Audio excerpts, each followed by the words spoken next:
There is a quiet arithmetic problem developing in Sunderland's midfield, and the interest in Yassine Titraoui only sharpens it.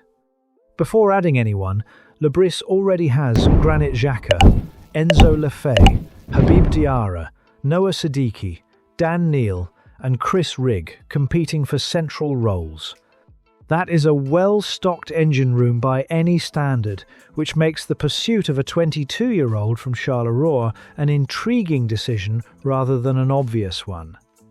The appeal is easy enough to understand. Titraoui has impressed in Belgium, with 8 goal contributions across the season, and he carries the kind of profile clubs like to gamble on a young, technically assured midfielder who looks suited to a more physical league. Marseille reportedly want him too, yet the player is said to favour the move to England, and Sunderland have apparently backed that preference with an attractive financial offer.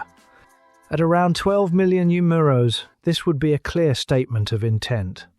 But a player wanting to come and a player being needed are not the same thing. The harder question is what Titraoui actually walks into.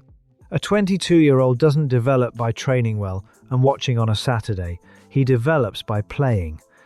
Drop him into a midfield already this crowded, and Sunderland risk paying a premium for potential they then can't give the minutes to unlock. There's also the step up itself.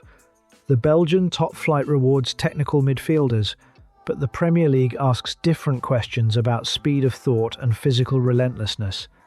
And plenty of players who controlled games abroad have found the tempo here unforgiving at first. His numbers in Belgium are encouraging. They aren't a promise. Then comes the knock-on effect inside the building. Sunderland already have younger midfielders who need a clear runway to grow, and another arrival in the same area complicates that picture.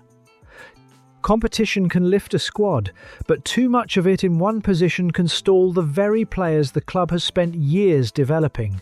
Someone's pathway narrows the moment Titraoui signs.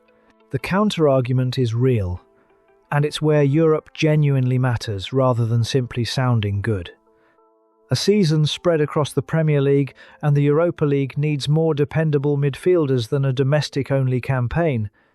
And Thursday to Sunday, football punishes thin squads quickly. Seen that way, midfield depth becomes insurance rather than excess. So the move can be justified, but only under one condition. It makes sense if Sunderland already know one of their current midfielders is leaving this summer, opening the space and the minutes a developing 22-year-old needs. If that exit isn't coming, they'd be spending 12 million euros to make an already congested area more congested, and asking a talented young player to prove himself from a queue he never expected to join.